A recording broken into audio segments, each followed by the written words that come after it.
They say the mind can create monsters. But sometimes I wonder if the monsters create the mind. It was raining the day I arrived at Greystone's Psychiatric Correctional Facility. Not the soft, quiet kind of rain that made you feel safe indoors. No, this was the kind that slammed against your windshield like fingers trying to claw their way in. I parked my car under the crooked limb of a dead pine tree, engine ticking in the cold, and stared up at the building that would become my new home. Greystone was an old Civil War hospital long before it was a psychiatric ward. You could tell. The walls weren't just stone, they were tired. The windows were narrow slits, like the place didn't trust the outside world. Or maybe it didn't want anyone looking in. I stepped out into the cold and pulled my coat tight. The air smelled of wet earth and mold. Thunder rumbled in the distance, and the sky hung low, as if the clouds themselves were mourning something.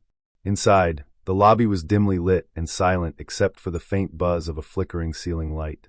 A receptionist with dark circles under her eyes barely looked up as she handed me a visitor pass and directed me to the second floor. "Dr. Hanover, right?" she asked, her voice dry and scratchy. "You're assigned to Ward C. That's the high-risk section. Good luck." "Good luck." She said it like I was going into battle. Maybe I was. The elevator groaned as it carried me up. The metal walls felt too close. I glanced at the camera in the corner, wondering who was watching, and if they ever blinked. Ward C smelled like bleach and rust. A guard named Felix met me at the door. He was built like a refrigerator and didn't smile much. "You're the shrink," he grunted. "I prefer psychiatrist." "Right." He didn't care. "Your patient's been quiet for years. Don't expect much. He just sits there, staring at the wall. But some folks here think he's faking it." I followed him down a long hallway where the lights buzzed like insects. The doors were heavy, reinforced, each with a small, square window. Some had names. Others had numbers. Most were silent. One had someone humming behind it, soft, tuneless, like a child in the dark.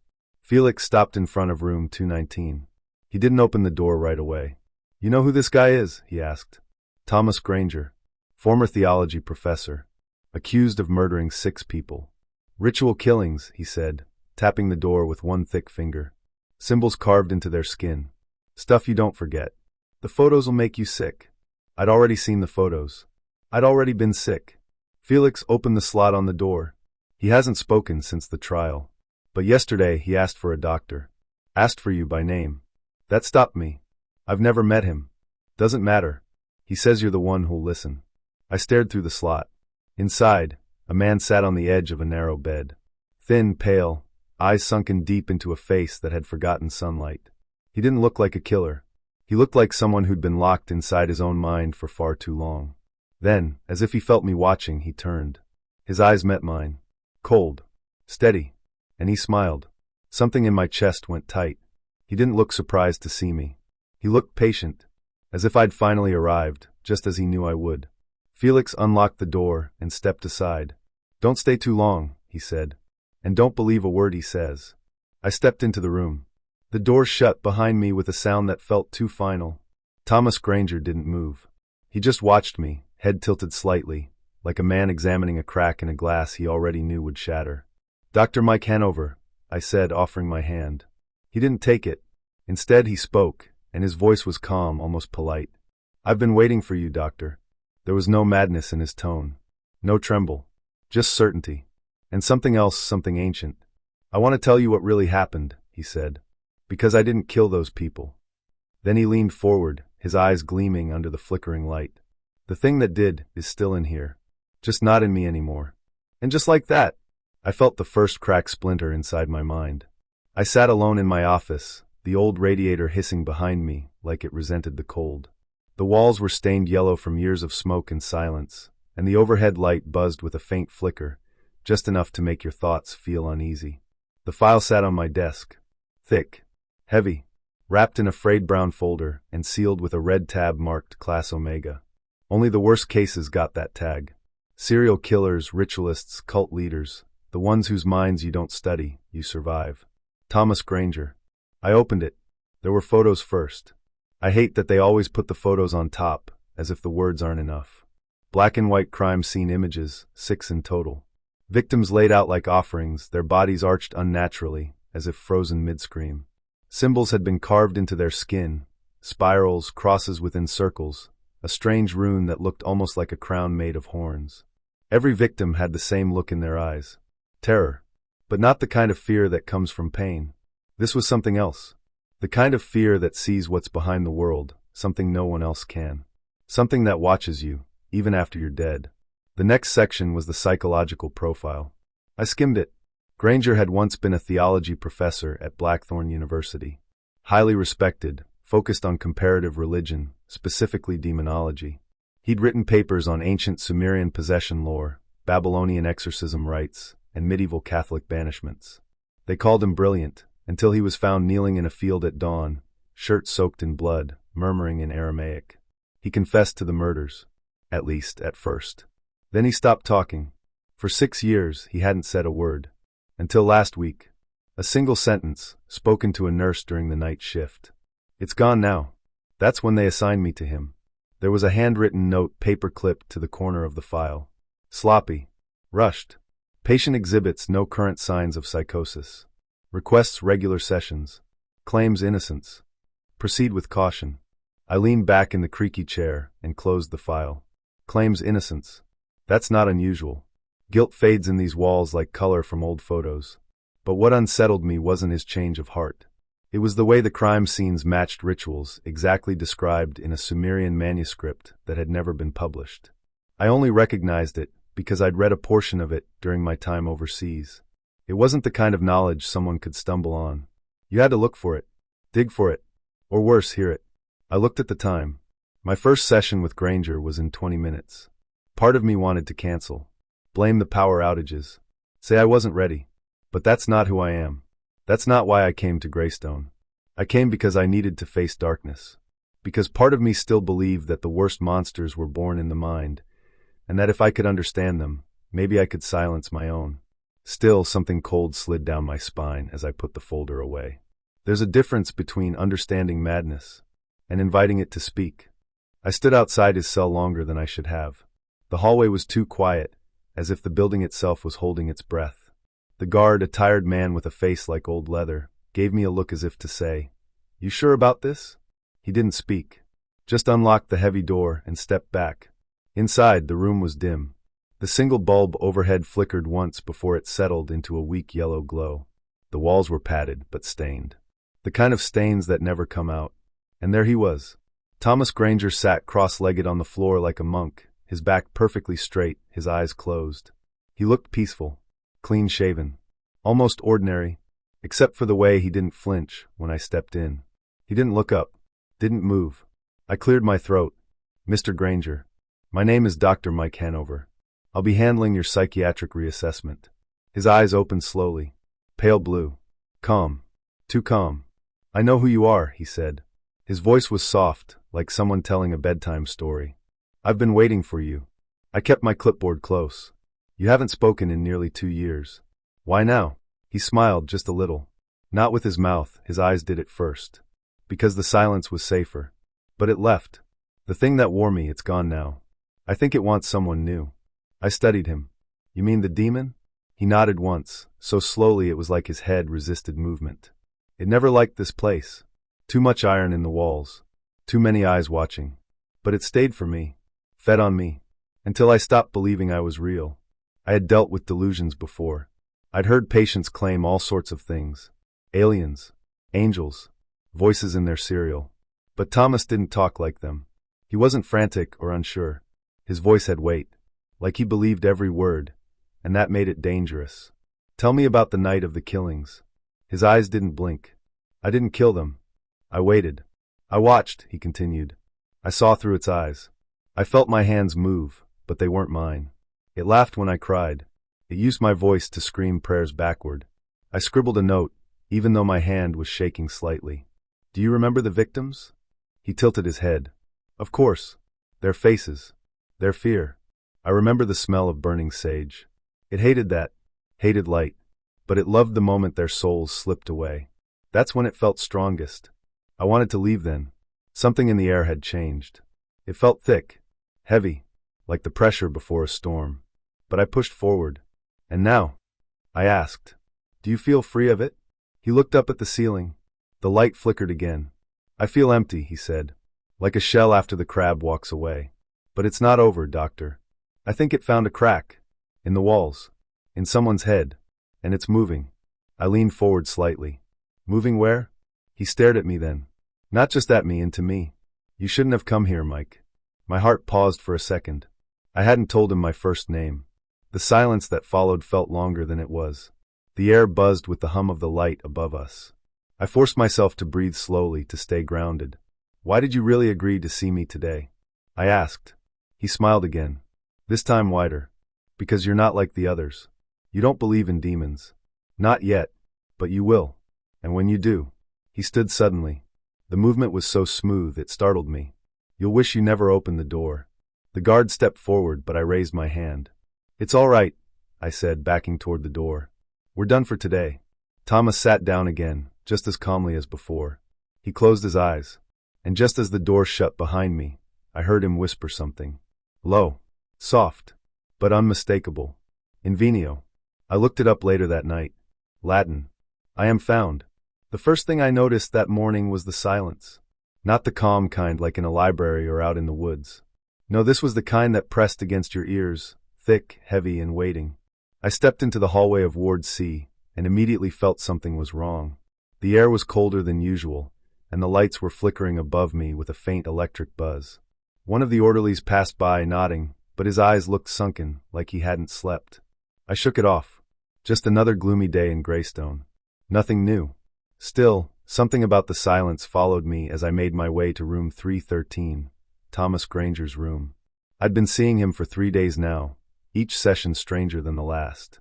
He spoke in riddles and scripture, always calm, always watching me with that unreadable expression. He never raised his voice, never got agitated, and somehow that made him more unnerving. I paused outside his door. There were scratch marks on the frame. Not fresh, but deep, like someone had been clawing to get out. Or clawing to stay in. I opened the door slowly. Thomas was already sitting, his back straight, hands folded in his lap. The light from the barred window cast long shadows on the floor. He didn't look up. I had a dream about you, he said before I could even sit down. My chair scraped against the floor as I lowered myself. That's not unusual. I am your therapist. No, not that kind of dream, he said, finally raising his eyes to meet mine. You were standing in a forest, and there were hands growing out of the trees, grabbing at your chest. I hesitated. Just another trick. Just more manipulation. Do you know what it means? He asked. I cleared my throat. Why don't you tell me? It means you're starting to hear it, too. I didn't respond. I didn't want to play his game. Instead, I opened my notebook.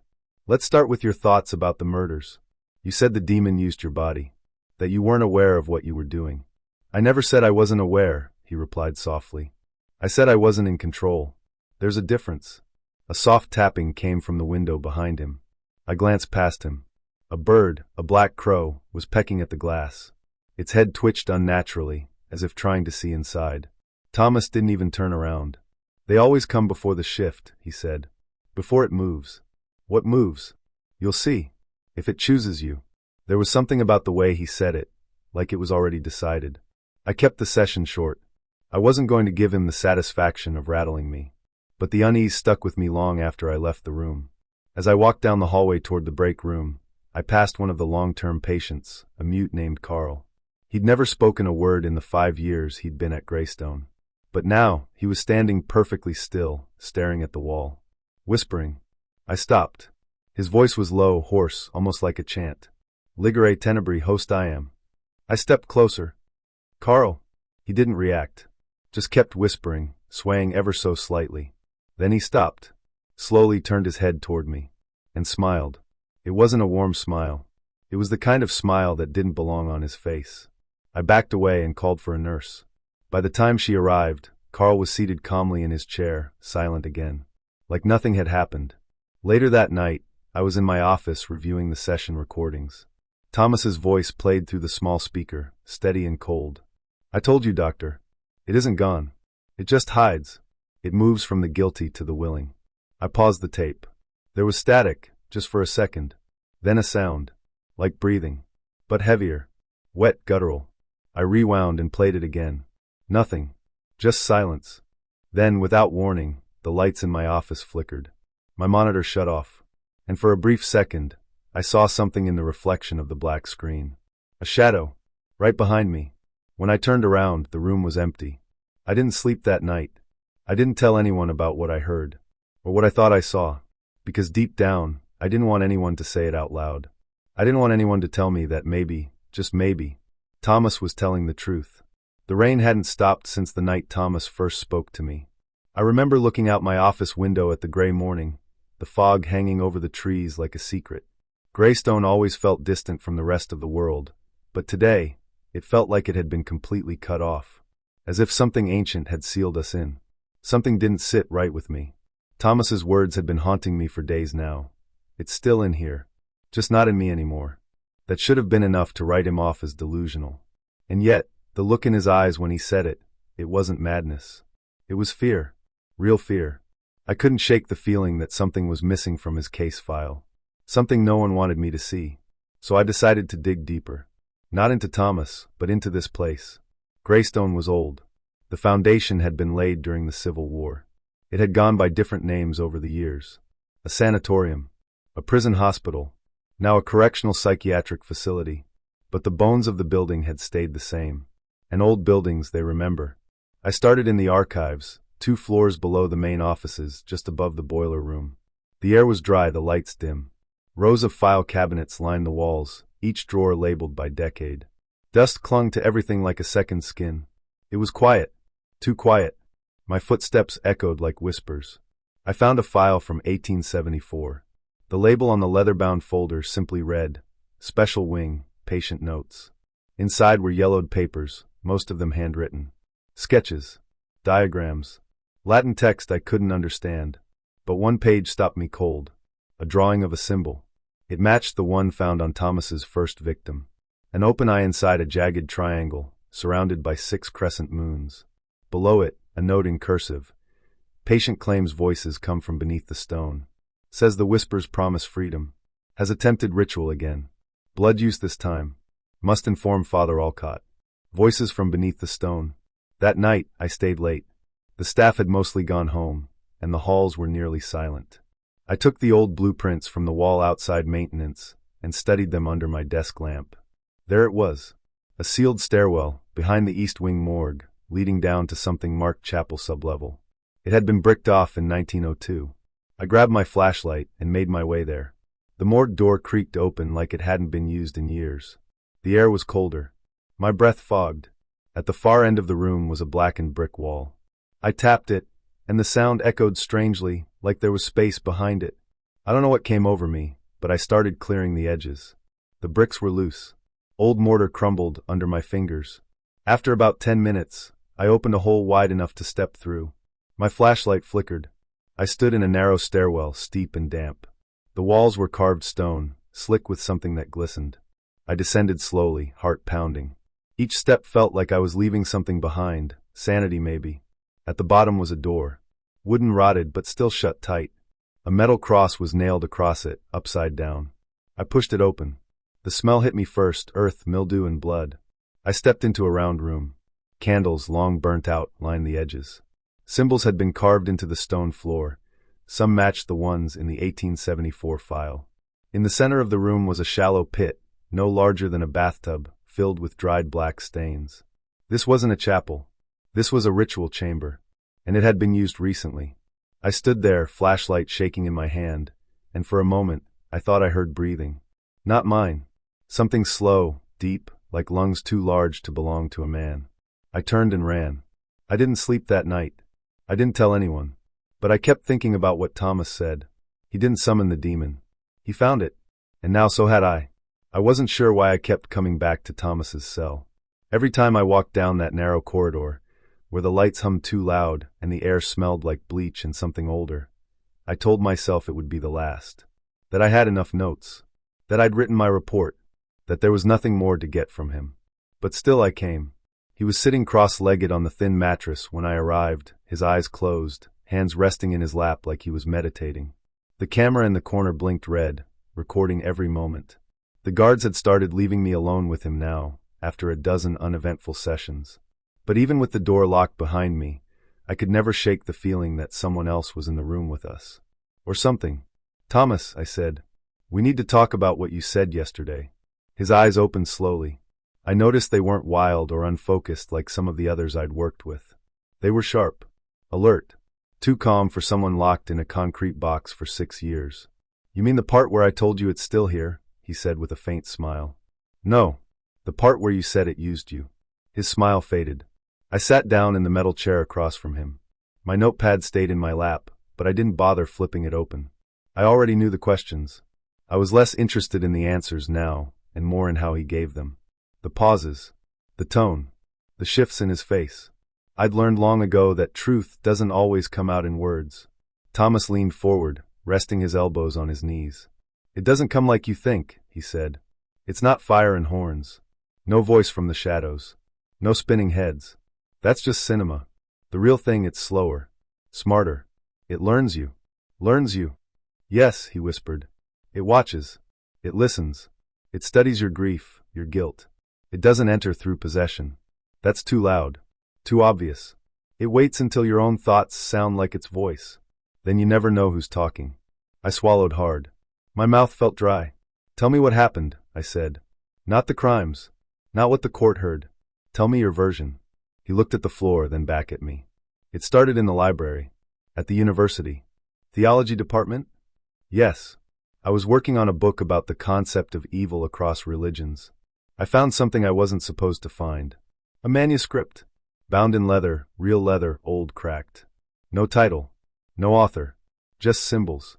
Symbols like the ones carved into the victims? He didn't answer right away. He just nodded. It had prayers in dead languages. Descriptions of rituals. Not instructions exactly. More like records. Accounts of what people tried to do when they found it. I should have burned it the moment I opened it. But I didn't. He closed his eyes for a moment, as if remembering the exact texture of the pages. It started with dreams, he continued. Dark rooms. Voices whispering things I didn't understand. Then came the visions. I'd look at someone and see not them, but something behind their face. Something waiting. Did you ever feel like you were losing time? I asked, almost without thinking. His eyes opened sharply. Yes, he said. You felt it too, haven't you? I blinked. A flash of white noise in my brain. How the hell did he know that? I read people, he said quietly. That's how it gets in, Mike. Through the small cracks. You question a memory. You doubt a detail. Then it slips inside. And you feel like you're still you, but something's steering. And the murders? I asked, though my voice was smaller now. Not clinical. Not composed. Just human. I woke up after the first one covered in blood, he said. I didn't remember doing it, but I remembered watching it happen. From behind my own eyes. He gripped the edge of the mattress tightly. I tried to stop it. I locked myself in my own apartment. I stopped eating. Sleeping. But it doesn't need a healthy body, doctor. It just needs a door. And you think that door is still open? He laughed, but there was no humor in it. It never really closes. You can push it shut for a while, sure. Maybe bolt it. Maybe distract it. But it always finds a way back in. I leaned back, heartbeat too loud in my ears. I don't think it's in me anymore, he said slowly. But I feel it moving around this place. The walls here aren't sealed. The ground's too old. There are pieces of it in the building. His voice dropped. Someone else here is holding it now. I stared at him. Who? He just looked at me, then tilted his head slightly. That's what you need to find out. Silence stretched between us. And for the first time in all my years of psychiatry, I wasn't sure who the patient was anymore. I didn't sleep that night. Not really. My body lay in the stiff twin bed in the doctor's quarters, the kind they give you when they think you'll be staying longer than you planned. But my mind was still pacing the cold halls of Greystone. I kept hearing Thomas's voice in my head, calm, measured, never raised. It feeds on guilt. At 3:14 a.m., the lights in my room flickered once, then went out entirely. A second later, the emergency backup kicked in, red, low, and barely enough to see my hand in front of me. I sat up. Then I heard it. A low whisper. It wasn't coming from the hallway or from the vents. It was coming from inside my room. I turned toward the far wall. Nothing there. Just peeling paint, and the shadow of my own shape hunched in the dim light. But the whisper came again, soft but clear this time. Mike! My name. I froze. Mike! It wasn't a voice I recognized. It wasn't Thomas. It was breathy, cracked, like someone trying to talk through a mouth full of ash. I turned on the flashlight on my phone. The beam shook with my hand. I swept it across the room, nothing. I moved to the closet. Empty. Bathroom? Nothing but my own tired face in the mirror. Still, my name kept echoing in my ears. I didn't sleep after that. I just sat on the edge of the bed, staring at the door, waiting for something to knock. Morning came like a punch to the gut. I walked into the interview room late. My tie was crooked. My shirt clung to me with sweat I hadn't earned. Thomas was already seated, waiting. He didn't say anything at first, just watched me as I dropped into the chair across from him. "You look tired," he said. I laughed, hollow and dry. "You're in no position to judge." Thomas tilted his head slightly. "It spoke to you, didn't it?" That made me pause. I hadn't told anyone. Not about the voice. Not about the power outage. Not about the mirror. Nothing. "What are you talking about?" I asked carefully. His lips curled upward just a bit. "It likes to start with your name. That's how it slips inside. It waits for your doubt to grow roots. Then it whispers. And you listen. That's not what's happening." He leaned forward. "Isn't it?" The room felt colder. I stared at his eyes. No madness there. No fire. Just stillness. And knowledge. "You believe I did it," Thomas said, voice low. "You've read the files. Seen the pictures. You believe I was possessed. But what you haven't accepted yet is that it's not over. The thing that used me, it doesn't stop. It never does." "Why me?" I asked before I could stop myself. His eyes flickered. "Because you're soft. Not weak, soft. Soft with guilt. You carry something. A death, maybe?" I stood up, suddenly angry. "This session's over." But I didn't leave. I stood there, frozen. My heart was pounding, but not from fear, from recognition. He was right. "You blame yourself," Thomas continued. "For that one you couldn't save. That one you failed. It knows. That's why it's here. It comes for those who bleed inside." Something snapped in me. I stormed out of the room, slamming the door behind me. But down the hall I paused. I looked at the reflection in the observation window. For a split second, I thought I saw something behind me, something tall, thin, and grinning far too wide. But when I turned, there was nothing. Nothing but silence. And the quiet whisper of my name, drifting through the vents. "Mike!" I didn't go home that night. I stayed in my office. Lights on. Door locked. But even then, I didn't feel safe. Because for the first time in years, I couldn't tell if I was dreaming, or if I was already inside the nightmare. They found Nurse Ellie's body, just after the morning meds round. I was in my office, halfway through reviewing Thomas's last session transcript, when the emergency alarm shrieked down the hall. I jumped, spilling coffee across my notes. The paper bled brown, smearing Thomas's words. "It feeds on guilt." I barely remember moving. The next thing I knew, I was running, cold breath in my chest, shoes thudding down the corridor, my mind already preparing for the worst. Room B12. The hallway outside was already crowded with staff. Orderlies stood stiff like statues. A guard leaned against the wall, pale and shaking, whispering something over and over to himself. One nurse was crying. Another just stared at the floor like she'd seen a ghost crawl out of it. Ellie's body was there, slumped against the sink in the staff bathroom, knees folded, back arched in a strange way. Blood everywhere. I pushed through the crowd. "Move, let me through." Someone grabbed my arm. It was Dr. Keller, the facility's head administrator. His face looked different, shriveled, like he'd aged 5 years overnight. "Don't go in there," he said, voice tight. "I have to," I replied, and slipped inside before he could stop me. The smell hit me first, copper and something sour like rotten flowers. Blood soaked the floor, trailing from her wrist to the drain. But what made my stomach twist wasn't just the death itself. It was what was carved into her skin. A spiral. A perfect spiral, starting just beneath her palm and curling toward her elbow, etched with a small sharp object, over and over, until the skin split and bled like ink. It was the same symbol from Thomas's files. The same symbol I had found scratched into old wooden beams in the sealed sub-basement. The same one I'd dreamed about 3 nights ago, drawn in ash across my chest. I stumbled back.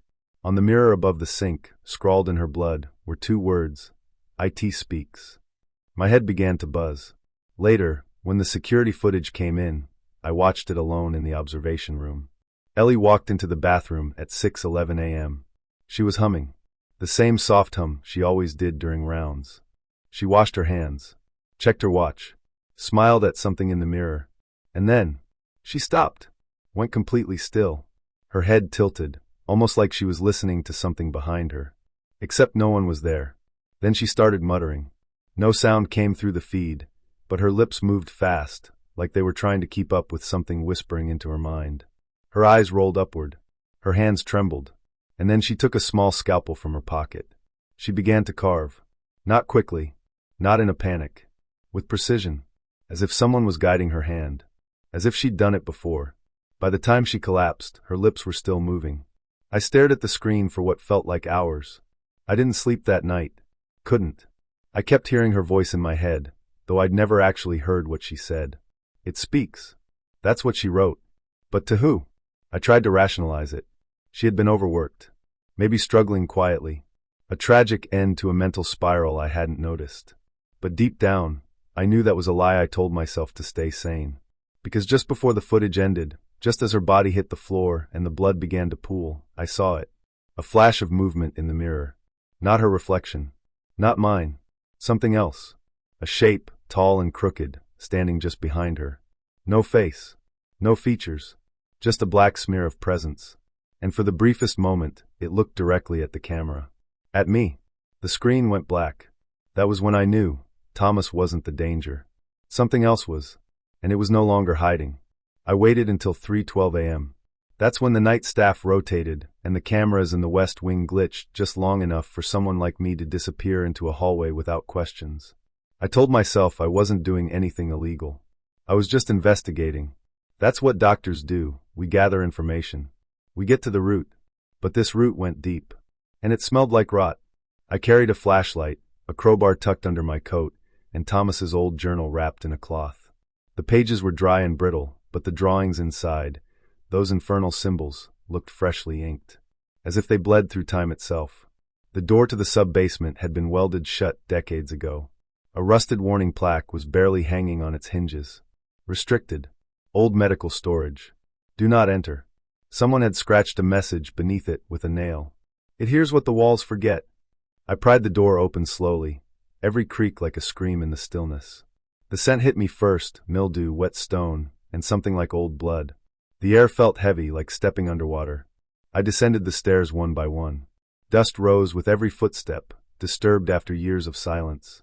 My flashlight flickered, but I slapped it and kept going. I wasn't about to stop now. At the bottom was a narrow hallway with stone walls, carved long ago. They didn't look like they were made by masons. They looked clawed, not carved, scratched, as if someone or something had tried to dig their way back up. The deeper I went, the colder it got. And then I saw it. A door. Not wood. Not metal. Stone. With a round symbol etched deep into the center. It was the same mark that Thomas had drawn in our last session. A ring with 3 eyes, all pointed inward. I pushed, and the door groaned open.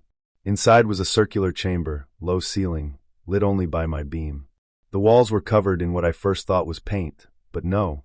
It was darker than paint. Dried blood in runes and sigils, some I recognized, others I didn't want to. In the middle of the room was a chair, bolted to the floor. Leather restraints hung limp from the armrests. Around the chair was a ring of symbols, candles melted down to the floor. And something else. A file folder. Sitting on the chair, covered in dust. I picked it up and wiped it clean. The patient's name hit me like a punch to the chest. Alden Burns. He was institutionalized long before Thomas. Same cell. Same reports of speaking in unknown languages. Same drawings. He was transferred here after murdering 3 people. He claimed a voice inside told him exactly how to do it. My breath caught. The file had an old photograph paper-clipped inside. Alden in his straitjacket, smiling directly at the camera. Behind him, faint but unmistakable, was a shadow with glowing slits for eyes. I turned the page. A note was scribbled in red. It doesn't pick the weak. It picks the broken. Suddenly the flashlight flickered again and died. Total blackness swallowed me. I heard something move. Not footsteps. Not breathing. A shift in the air. Like something had just stood up after years of crouching. I gripped the crowbar with both hands. "Who's there?" I whispered. Nothing. And then a whisper right against my ear. "You finally came home, Mike." I dropped the folder. My pulse roared in my ears. I fumbled to relight the flashlight. When it came back, the room was empty, but the chair, the restraints were now buckled closed. Tight. As if someone had just escaped from them. I backed out of the room, heart thudding against my ribs. My foot hit something, another file. I glanced at the label. Hanover, Michael, draft under review. My hands trembled. I never submitted any request. No evaluation. No notes on myself. Yet here it was, sealed and tagged. On the last page, written in my handwriting, only I'd never written it. He fits the profile. The door is open. That's when I heard the voice again. Not behind me this time. Inside my head. You were always the better vessel. I ran. Up the stairs. Through the rusted door. Back into the light. But something followed me. Not a sound. Not a shadow. A presence. And deep down I knew. I hadn't just discovered the past. I'd awakened it. They found me standing in the hallway outside Thomas's cell. But I had no memory of getting there. Nurse Ellen's voice was trembling as she told me. Dr. Hanover, you were just standing there. For over 20 minutes. Not moving. Not blinking. I laughed it off. Said I was just tired. Overworked. The truth was too strange to speak aloud.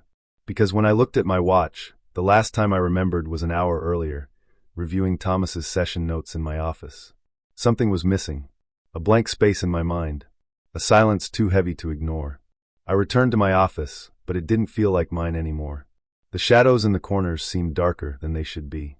The ticking clock on the wall too loud. My desk lamp flickered, then went out completely. So I sat there, in the dimness, and tried to think. Tried to ground myself. I placed both palms on the desk. The wood felt warm. Almost like skin. My hands trembled. I opened Thomas's file again. Scanned through pages I'd read before, but this time, one line stood out. It does not remain in the body. It waits for an open wound in the soul. I didn't know what it meant the first time I read it. Now I was starting to. Later that night, I was called urgently to the isolation wing. One of the violent patients, Samuel Kell, had attacked Thomas in his cell. When I got there, 2 orderlies were dragging Samuel out. He was foaming at the mouth, eyes rolled back, arms flailing like something was crawling beneath his skin. He screamed as he saw me. You brought it back. You did. Not him, you. They strapped him down, sedated him, dragged him away. I stood there, frozen, heart pounding. Thomas was sitting on his bed. Calm. Bleeding from a gash across his cheek, but oddly, tranquil. Like he'd expected it. I stepped into the cell. He looked up at me. That familiar look in his eyes, not fear, not pain. Pity. You're cracking, doctor, he said softly. It's in the way you blink too slowly now. The way you breathe like you're listening for something that isn't there. I didn't respond. Because he was right. I was hearing things. Low whispers in vents. Footsteps behind me when the hallway was empty. And worst of all, my own voice repeating things I hadn't said.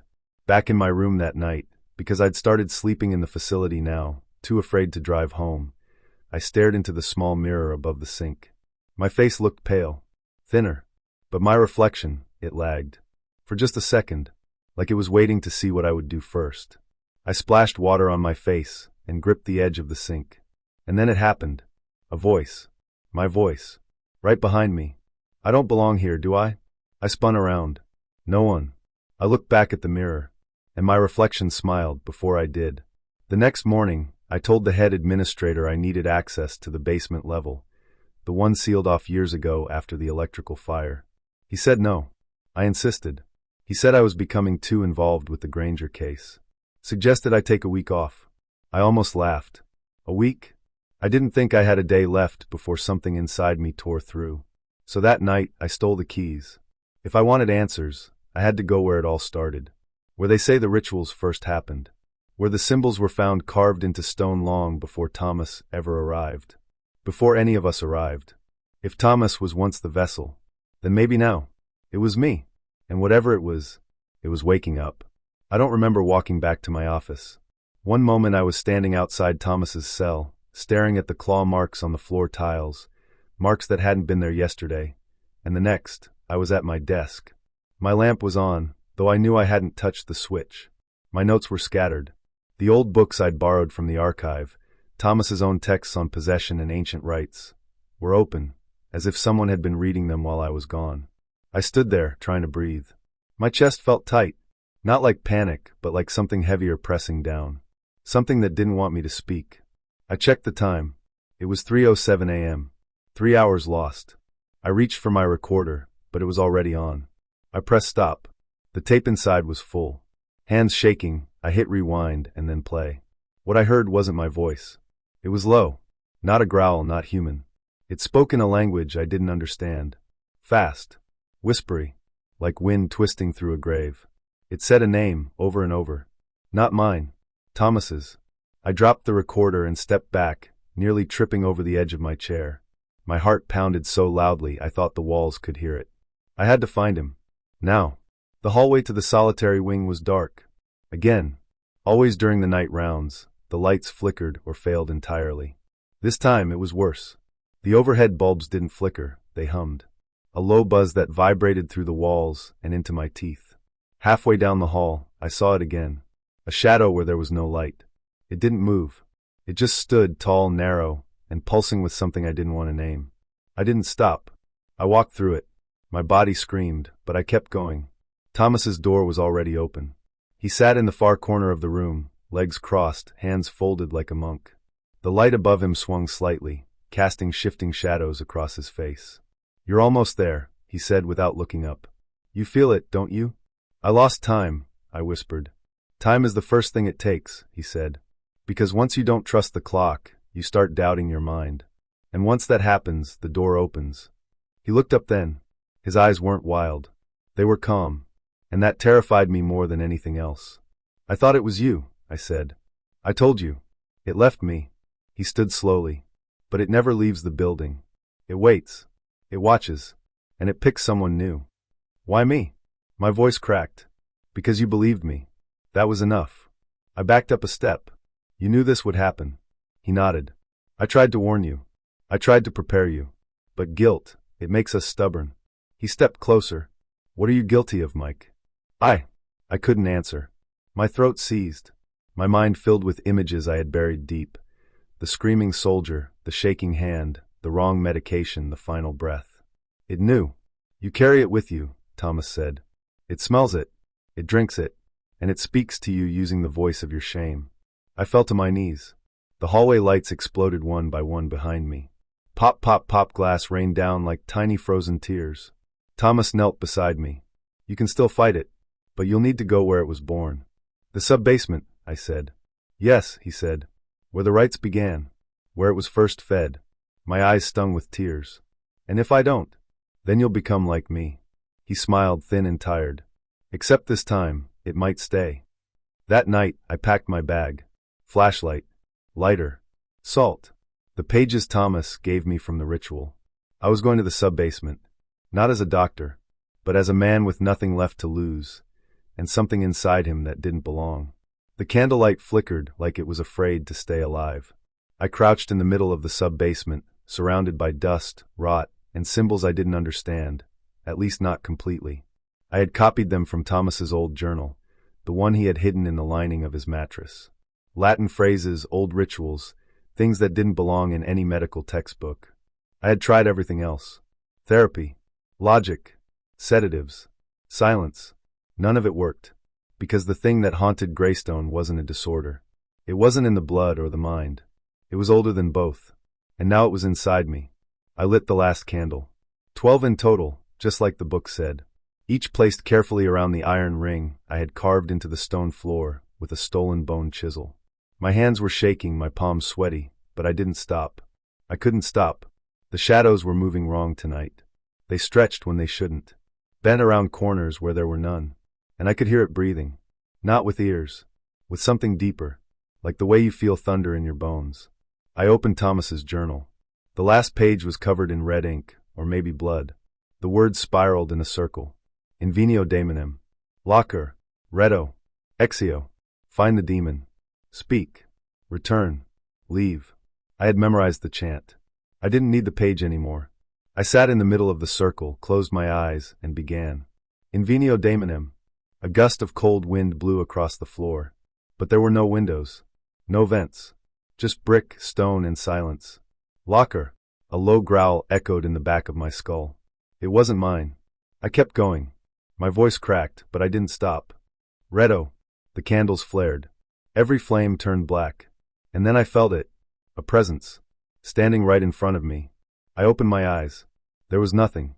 Just air. Just darkness. But I could feel it staring. It was in the space where air should be. in the corner of my eye, in the cracks between thoughts. I whispered the final word, Exio, and everything went silent. Not quiet, silent. No dripping pipes. No wind. No heartbeat. Like the world forgot to breathe. Then the walls began to bleed. It started slow, thin red lines oozing from the cracks, dripping onto the floor into the circle. I heard whispers. Dozens. Hundreds.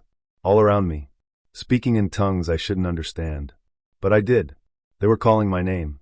Mike. Michael. Mikhail. I felt something brush against my neck. Cold. Wet.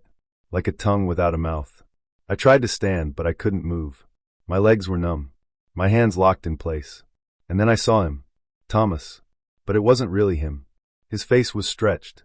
His eyes were hollow. His mouth too wide. He stepped into the circle, though he wasn't supposed to. The ritual was meant to keep things out. You're doing it wrong, he said in my voice. No, I whispered. This is the only way to end it. He leaned closer. I could see the veins in his face pulse like worms under glass. But you're not ending it. You're inviting it. The candlelight died. All at once. Pitch black swallowed everything. I screamed. Not because I was scared, but because I felt something crawl into me. Through my skin. Through my eyes. Through my memories. I saw war again. Blood on the walls. My patient in Baghdad, who begged for help and died anyway. I saw my own hands around my brother's neck. But that never happened. Right? Right? And then I was back. I was lying on the cold stone floor. The candles were gone. The journal gone. The circle smeared. Thomas's voice echoed one last time, but from somewhere deep inside me. You invited it, and now you're mine. I got up slowly. My bones ached like they'd aged 20 years in a night. My reflection in the broken mirror showed my face, but not my eyes. My eyes were someone else's. Something else's. I smiled. And it smiled back. Then I walked upstairs. No one stopped me. No alarms. No patients screaming. Just silence. As if the building was waiting. Waiting for what comes next. They tell me Thomas Granger was transferred to a federal facility 3 weeks ago. I checked the logs myself. The records show he was signed out at 2:36 a.m. during a storm. No signatures. No destination. Just one word scribbled across the file in red ink. Closed. I asked around. No one remembers seeing him leave. No ambulance. No guards. Nothing. It's like he vanished. Still, everyone accepts it. The staff carry on like nothing ever happened. The patients are quieter now. Some stare at the walls. Others flinch when I walk by. One even cried when I entered the common room. She pressed her back against the wall and whispered, "It wears your skin." They say I've been more composed lately. Productive, even. Dr. Levitz complimented me on my detailed evaluations. Said I finally seem settled. I smile when they say things like that. It's important to appear normal. To blend in. To wait. In my office, I keep Thomas's file in the bottom drawer. Locked. But I still hear it sometimes. A soft scratching sound from inside. Like fingernails on old paper. The lights flicker more now. Always when I'm alone. And sometimes, when I pass a mirror, I catch a glimpse of something just a second too slow to follow me. My reflection lags, like it's trying to remember what it's supposed to be. At night, I dream of the basement. The stones beneath the floor feel warm in my hands. The symbols burned into the walls begin to glow. I hear chanting in a voice that sounds like mine but isn't. Sometimes I wake up with blood under my nails. But I'm fine. I'm better than fine. I'm focused. I'm alert. I know what I am now. Or rather, who we are. And Thomas was right. The demon never lied. It never needed to. It only had to wait for someone willing to listen. Someone like me. So I keep doing the work. Keep seeing the patients. Keep writing the reports. And when the time is right, I'll find another one. Another soul full of guilt, full of cracks, full of questions. All I have to do is listen. And wait. Because that's how it begins. That's how it always begins.